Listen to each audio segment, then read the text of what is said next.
karung goni. Sebenarnya terbuat dari kain goni yang berasal dari serat pohon goni. Bentuk dan tekstur kasarnya membuat banyak orang menggunakan karung goni sebagai bahan dan wadah untuk menyimpan banyak kebutuhan. Itu bagi sebagian banyak orang. Namun berbeda dengan usaha yang satu ini. Pemirsa, inilah program Bahan Ajar Audiovisual yang diselenggarakan oleh Direktorat Pembinaan Pendidikan Keaksaraan dan Kesetaraan bersama dengan Kementerian Pendidikan dan Kebudayaan Republik Indonesia yang kali ini akan mengangkat mengenai tas yang terbuat dari karung goni. Dan ini adalah sebuah hasil karya yang bisa mempunyai daya jual yang tinggi. Seperti apa prosesnya? Bersama saya Tami Kartanegara, selamat menyaksikan.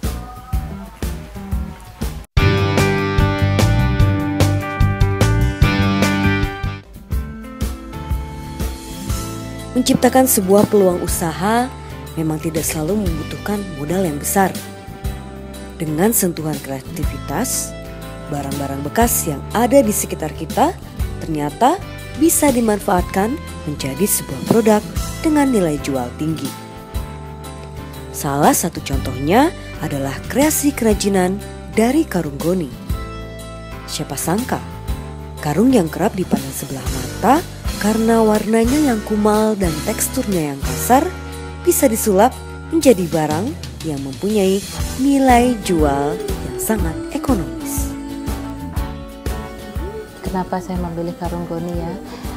Ya, awalnya saya dikecilkan di perkebunan. Jadi saya banyak melihat dari kecil itu sudah karung goni di perkebunan untuk tempat kopi, di tempat kedelai gitu.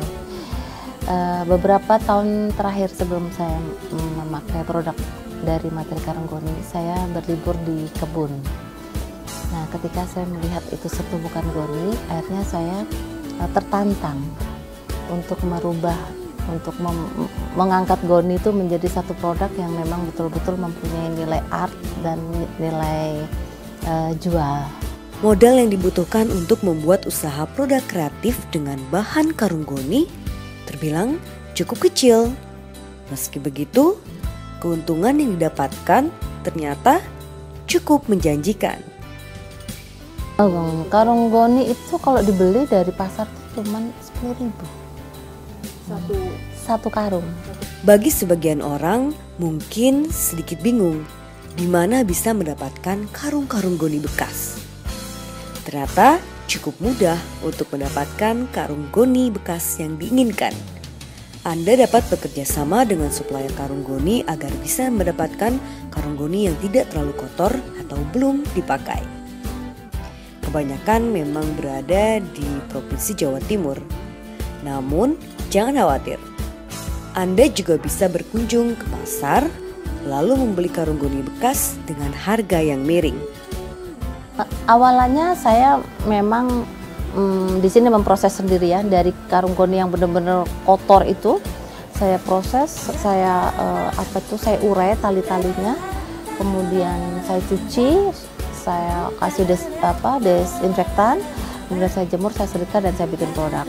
Akhirnya ketika karung goni ini menjadi satu produk, kemudian permintaannya meningkat, saya nggak mungkin mengerjakan dari hilir ke hulu, saya kerjakan semuanya. Akhirnya saya jalan-jalan ke Jawa Timur, ke daerah Jember, tempat perkebunan.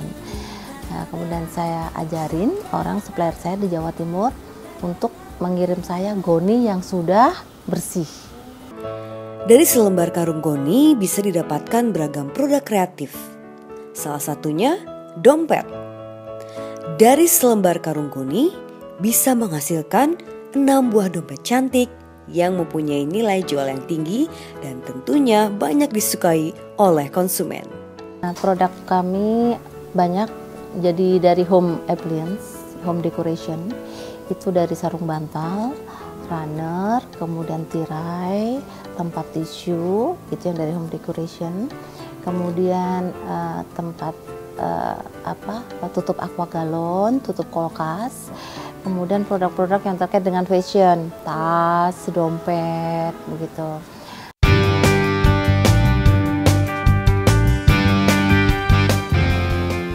Untuk membuat kerajinan dari karung goni, bahan yang diperlukan sangat sederhana dan tentu mudah didapat.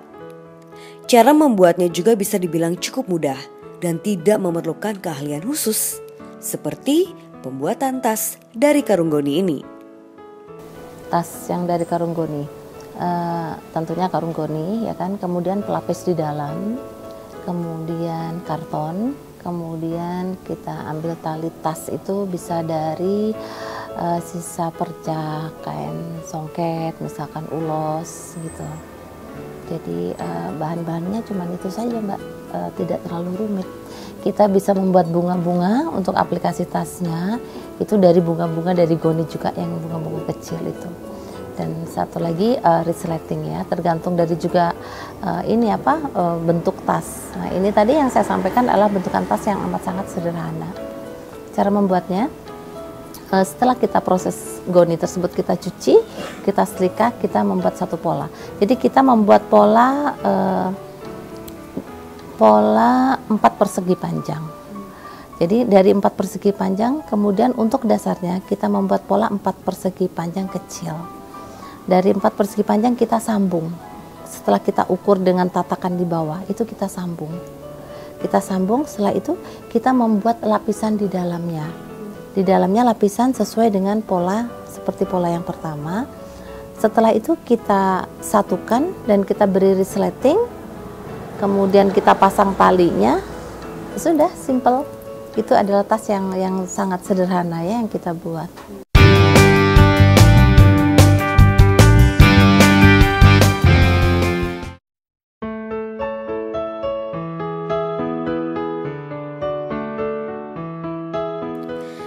Berikut bahan dan peralatan yang dibutuhkan dalam proses pembuatan tas dari karung goni. Pertama, karung goni. Kedua, kancing. 3, kain perca. 4, jarum. 5, jarum pentul. 6, benang jahit. Dan 7, pola. Pertama-tama cuci karung goni bekas agar semua kotoran yang terdapat di karung goni ini terangkat. Rendam karung goni selama kurang lebih 30 menit. Setelah direndam, jemur karung goni hingga kering. Setelah kering, kemudian setrika karung goni. Potong karung goni mengikuti pola, yaitu persegi panjang dengan ukuran 20 x 30 cm atau disesuaikan dengan keinginan sebanyak 4 lembar. Potong 5 cm di luar garis pola untuk memberikan jarak jahit nantinya. Lalu potong kain perca mengikuti pola juga, yakni persegi panjang dengan ukuran 20 x 30 cm atau disesuaikan dengan keinginan sebanyak 4 lembar. Potong 5 cm di luar garis pola untuk memberikan jarak jahit. Jahit keempat helai karung goni dan kain perca hingga membentuk kantong. Gabungkan dengan kain perca sebagai hiasan dan lapisan. Jahit kancing yang telah diberi tali sebagai hiasan. Lalu ambil 3 helai kain perca berukuran panjang, lalu kepang hingga terbentuk tali. Jahit tali yang terbuat dari kepangan kain perca. Dan jadilah kreasi tas cantik dari karung goni. Nah, dari karung goni bekas tadi Anda bisa menghasilkan tas cantik seperti ini. Prosesnya juga mudah, hanya dikombinasikan dengan kain-kain dan juga hiasan seperti ini.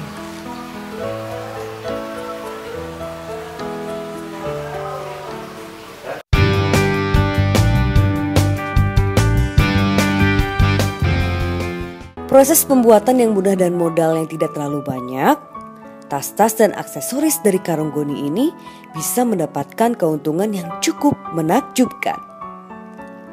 Apakah Anda tahu? Dalam sebulan, omset yang dihasilkan bisa mencapai 6-8 juta rupiah. Untuk goni ini spesifika untuk omset itu sekitar 6-8. Dari 10.000 seperti saya tadi contohkan, 10.000 kalau saya membuat tas ini itu menjadi 6. Ya, katakanlah kita menjual dengan harga yang paling sell lah 50.000. Jadi kita bisa dapat omset 300.000 dari 10.000. Produk kreatif tas dari Karenggoni ini sudah mulai dikenal. Namun, beberapa kendala juga tak luput mendera usaha ini. Salah satunya terkait komunikasi dengan karyawan yang merupakan karyawan disabilitas. Di dalam SDM kami, karena kita harus memanage mereka, mood mereka. Jadi ketika mereka memang sudah di dalam posisi yang jenuh, itu saya tidak akan paksakan. Saya ajak mereka jalan-jalan. Sebuah usaha memerlukan pemasaran yang baik. Di zaman yang serba modern ini, lewat pemasaran online, produk kreatif tas dari Karenggoni sudah mulai menembus pasar internasional. Di antaranya Dubai dan beberapa negara di Asia. Ini Karenggoni ini sudah sampai di Dubai. Kemudian ketika kami pameran, kami banyak pameran yang memang pameran lokal maupun internasional yang ada di Jakarta. Misalkan dengan AWA itu American, kemudian Inakraf, kemudian WIC ya, International Club, itu juga mereka pameran lengkap internasional. Mereka dari mulut-mulut mereka belanja ke kami, orang asing itu. Jadi akhirnya terjadi satu repeater ya, gitu untuk pesanan. Seperti ini saya membuat tirai ini saya mendapat pesanan pernah untuk untuk cafe decoration di Shanghai. Orang Indonesia punya cafe di Shanghai. Dia akan mengusung decoration untuk kafenya adalah etnik Indonesia. Jadi ketika saya punya ini dia tertarik, saya disuruh bikin tirai. Karenggoni kami online melalui Instagram, kemudian melalui Facebook, ya, dan sekarang ini melalui media online dengan media online di luar ya. Kreativitas dan selalu berupaya untuk mengembangkan potensi diri adalah kunci dan keberhasilan dalam memulai usaha. Selain itu, jangan pernah takut untuk mencoba.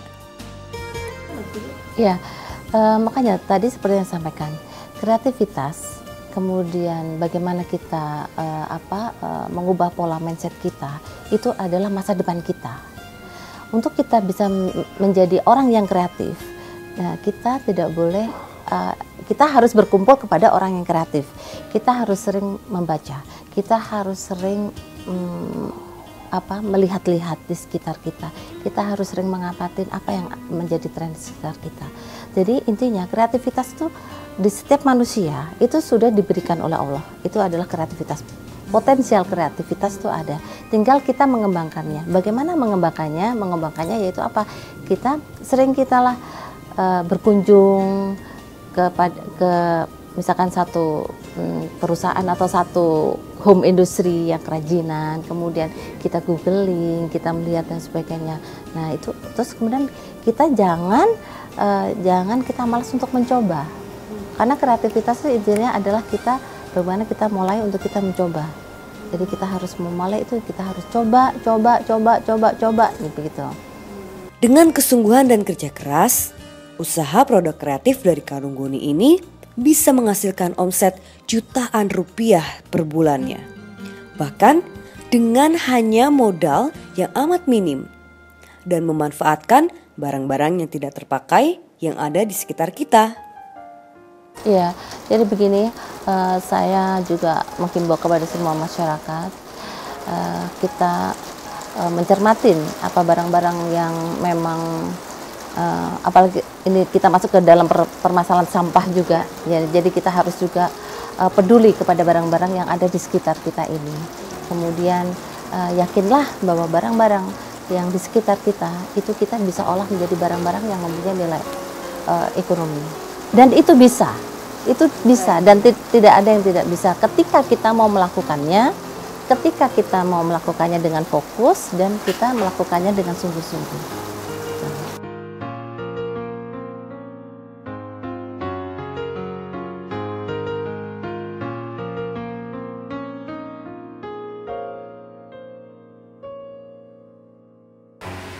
Hanya bermodalkan Karenggoni bekas ini bisa disulap menjadi tas cantik Jadi intinya jika Anda mau memulai usaha, jangan lupa berpikir kreatif dan jangan takut dengan modal yang besar. Karena dengan modal yang kecil saja bisa mulai usaha ini.